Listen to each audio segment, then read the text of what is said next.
آخر خدا ہے یا نہیں؟ کسی نے دیکھا نہیں. سوال تو ہے ہی ہے. ہم تو چلے روایات کے اعتبار سے ہمارے گھروں سے ہمیں جو علم دیا گیا ہے ہمارے ماں باپ کی طرف سے اور ماحول نے ہمیں جو علم دیا ہے وہ یہی ہے کہ ہم بولنے کے قابل ہوئے اسی وقت ہمیں کہلا دیا گیا تھا لا الہ الا اللہ, اللہ کے سوا کوئی معبود نہیں. ہمیں اللہ کے وجود کا بہت بچپن میں ہی علم دے دیا گیا, لیکن ہم بڑھتے بڑھتے اب زمانے کو دیکھنے لگے تو پتہ چلا کہ یہاں بہت سارے دہریے بھی ہیں, ایتھیسٹ ہیں, جو خدا کا ہی انکار کرتے ہیں کہ خدا ہے ہی نہیں, کوئی دین ہے ہی نہیں. آج میں ان کے سلسلے میں عرض کروں گا کہ آخر ایسا کیسے ہو سکتا ہے کہ کوئی خدا ہی نہیں. یہ اور بات ہے کہ ایک ہے, دو ہے, کون ہے, اس پر الگ بحث, لیکن جن لوگوں نے کہا ہے ہی نہیں تو مجھے تعجب ہوتا ہے کہ آخر عقل تمہاری ہے یا نہیں. عقل سے اگر سوچو گے تو پھر تمہیں مجبوراً کسی نتیجے پر جانا ہوگا. امام اعظم ابو حنیفہ رضی اللہ تعالیٰ عنہ دہریوں کے لیے کھلی تلوار تھے.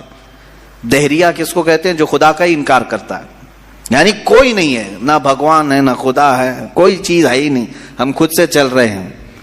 امام اعظم رضی اللہ تعالیٰ عنہ کی بارگاہ میں ایک جماعت آئی ملحدین کی, اور وہ تلواریں لے کر کے ہی آتے تھے کہ موقع پا کر کے انہیں قتل کر دے. ایک دن امام اعظم ابو حنیفہ رضی اللہ تعالیٰ ان کی جماعت کو آتے ہوئے دیکھا, اور اچانک آپ اپنی مجلس سے کھڑے ہوئے اور کہنے لگے میں کچھ گہری سوچ میں ہوں.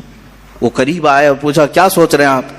کہا کہ میں نے سنا ہے کہ ایک سمندر میں کشتی چل رہی ہے اور اس پر سامان خود سے لد جاتا ہے, اور بڑی برابر منزلوں پر وہ رکتی ہے اور اپنا سامان خود ہی اتارتی ہے, نہ اسے کوئی چلاتا ہے, نہ لوڈنگ ان لوڈنگ کرنے والے کوئی مزدور ہیں, وہ خود بخود سامان لیتی ہے, خود بخود سامان اتارتی ہے.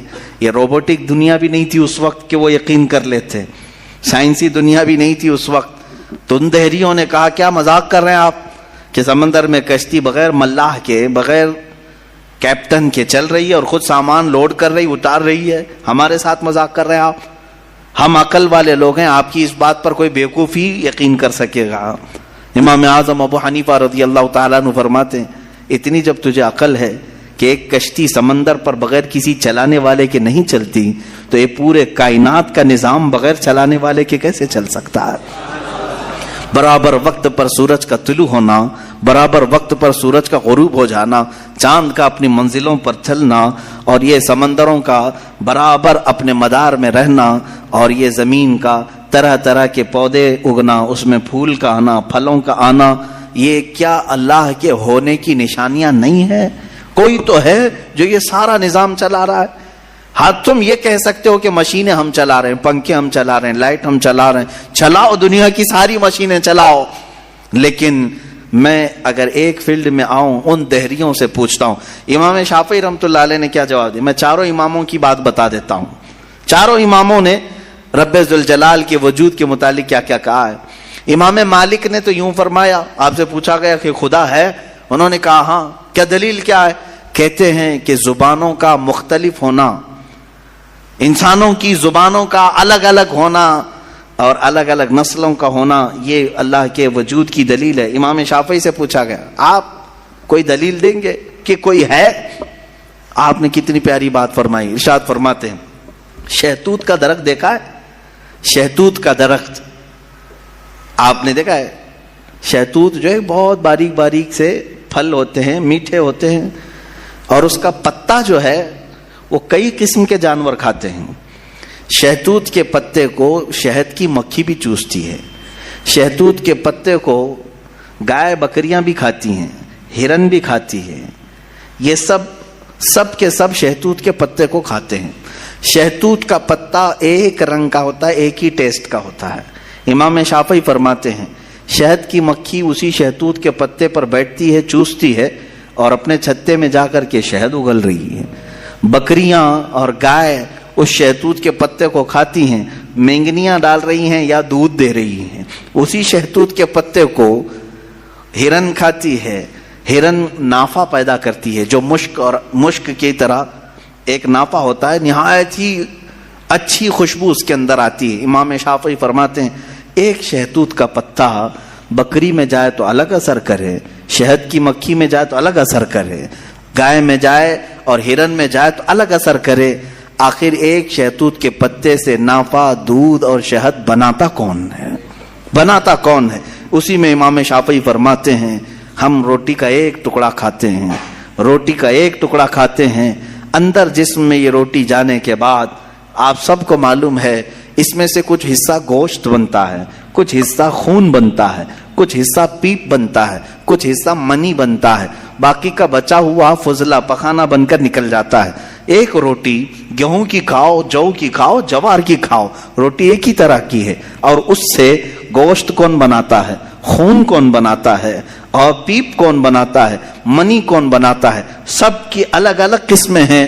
امام شافعی فرماتے ہیں تمہاری ہزاروں مشینیں ایک طرف, لیکن اندر جو نظام چلاتا ہے وہ کوئی تو ایک ہے, کوئی تو ہے. تمہیں ماننا ہوگا. میں دہریوں کے متعلق کہہ رہا ہوں جو ملحدین ایتھیسٹ ہیں, جن کا کہنا ہے کہ کوئی ہے ہی نہیں, کوئی خدا ہی نہیں, تو ان سے میں کہتا ہوں کوئی بتاؤ تو صحیح آخر یہ چلا کون رہا ہے, یہ کون چلا رہا ہے, ہمارے جسم کے اندر کا نظام کون چلا رہا ہے؟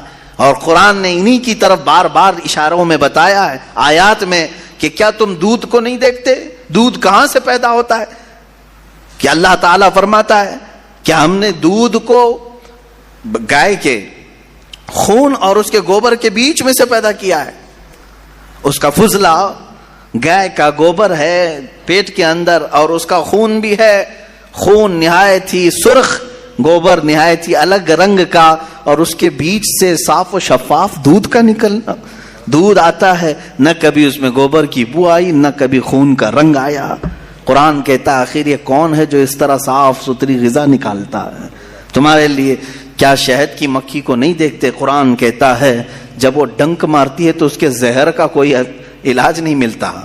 شہد کی مکھی اگر ڈنک مارے تو زہر چڑھ جاتا ہے اور کئی لوگوں کی موت بھی ہوتی ہے, لیکن وہی اپنے چھتے پہ بھی تھوکے تو وہ نہایت ہی میٹھی غذا ہے, نہایت ہی میٹھی غذا ہے. شہد کی مکھی اپنا رس چھتے پر ڈالے تو وہ دنیا کی سب سے اچھی غذا, وہی اگر کسی کو ڈنک مارے تو سب سے برا زہر ہے. اعلیٰ حضرت رضی اللہ تعالیٰ عنہ نے اپنے آپ کو یوں فرمایا ہے کہ میں وہ شہد کی مکھی ہوں جس کی مٹھاس کا بھی جواب نہیں, جس کے ڈنک کا بھی جواب نہیں. یہ تو ضمناً میں نے بات عرض کی.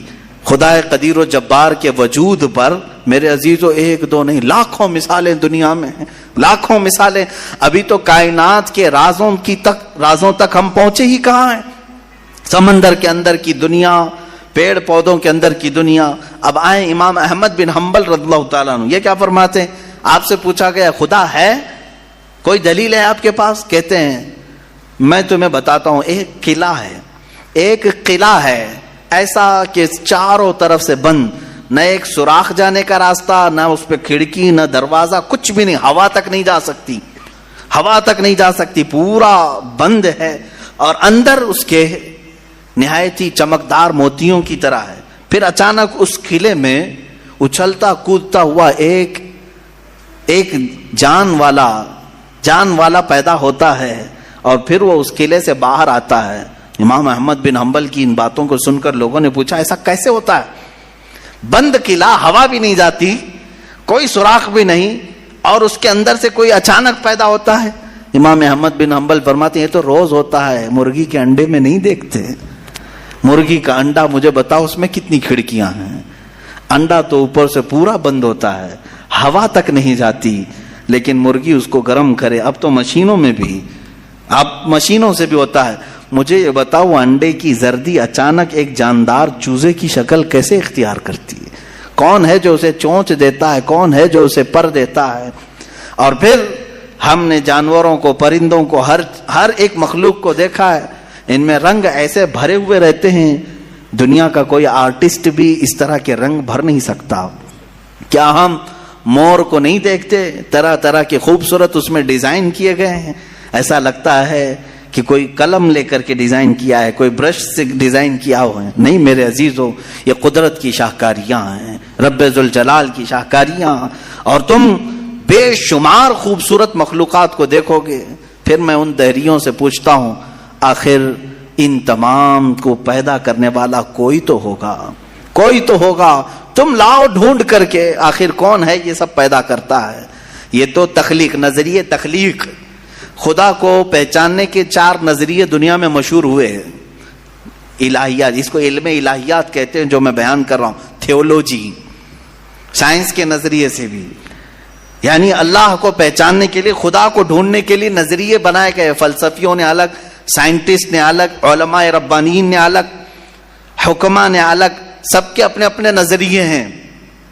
ہم اللہ رب العزت کو نظریے تخلیق سے واضح کرتے ہیں، لوگوں کے سامنے بتاتے ہیں کہ اللہ پیدا کرنے والا ہے، کیونکہ قرآن پاک میں جگہ جگہ اس نے، اللہ تعالیٰ نے اپنی ربوبیت کا، اپنی تخلیق کا اظہار جو فرمایا ہے وہ یہی فرمایا کہ تم اتنے کمزور ہو کہ ایک مکھی کو نہیں بنا سکتے، ایک مکھی پیدا نہیں کر سکتے، کتنے کمزور ہو، اور وہ رب ذوالجلال ہزاروں کروڑوں مخلوقات روزانہ بناتا ہے، روزانہ انہیں موت بھی دیتا ہے، حیات و ممات اسی کے دستے قدرت میں ہے۔ عزیزان گرامی وقار، اللہ تعالیٰ کی بے شمار صفات میں سے مجھے کئی صفات پر عرض کرنا تھا، میں سب سے پہلے اس کے وجود پر آپ کے سامنے یہ دلائل رکھا۔ عام مسلمان بھی کسی دہریے سے کہہ سکتا ہے کہ اللہ کے نہ ہونے پر جو تو اس قدر ناچ رہا ہے، آج ایتھیزم کا بہت زیادہ آج چل رہا ہے، وہ کہتے ہیں کوئی دین دھرم ہوتا نہیں، کچھ نہیں ہوتا ہے، کوئی خدا نہیں ہوتا، دنیا میں ایسے ہی چل رہا ہے۔ مذاق کر رہے ہو، مذاق کر رہے ہو میاں، ابھی تک تو وہ آٹومیٹک گاڑی بھی نہیں آئی بغیر ڈرائیور والے، ابھی تم بول رہے ہو، ابھی تم بول رہے ہو۔ بہرحال دنیا میں کوئی چیز کو بنانے والا ہوتا ہے، آٹومیٹک گاڑی آ بھی گئی تو میری اس دلیل کو یہ مت سمجھ لینا کہ گاڑیاں بغیر ڈرائیور کے نہیں چل سکتی۔ مفتی صاحب نے کہا آپ تھوڑے دنوں کے بعد آنے والی ہے، اس کا مطلب کیا بغیر ڈرائیور کے بھی سب چلتی ہیں؟ میری یہ دلیل اس لیے نہیں ہے، بغیر ڈرائیور والی گاڑی اگر چل بھی گئی تب بھی میں سوال کروں گا کہ اس کو آخر گاڑی کو بنایا کون ہے؟ یہ بنایا کون ہے؟ کوئی تو انسان بنایا ہوگا۔ تو اسی طرح سے ہر چیز کو دنیا کی آپ کو یہ علم لے کر کے جاتا ہے تھیولوجی کا کہ کوئی نہ کوئی اس کا پیدا کرنے والا ہے، بنانے والا ہے۔ فلسفی ان کے ہاں ایک قانون ہے، دور اور مسلسل، یعنی تسلسل، کنٹینیو کوئی چیز ہو نہیں سکتی۔ مثال کے طور پر مجھے پیدا کرنے والا کوئی ہے اور اس کو پیدا کرنے والا کوئی ہے، اس کو پیدا کرنے والا، یہ جو سوچ ہے تسلسل اس کو کہتے ہیں۔ کہیں جا کر کے سٹاپ ہونا پڑے گا، کہیں جا کے سٹاپ ہونا پڑے گا تمہیں۔ میں پیدا ہوا میرے باپ سے، میرے باپ پیدا ہوئے دادا سے، دادا پر دادا سے، یہ سلسلہ چل کر کے کہیں تو سٹاپ ہوگا، کہیں جا کے ختم ہونا ہے۔ تو فلسفی اس بات کو مانتے ہیں کہ دور اور تسلسل محال ہے، یعنی کنٹینیو ایسی جاتا رہے، یہ محال ہے۔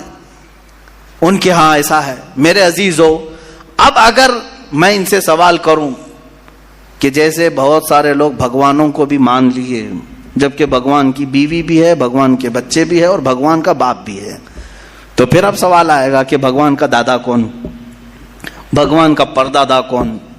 پھر وہ نسب چلے گا، کہیں تو جا کے رکنا ہے، کہیں تو جا کے رکے گا۔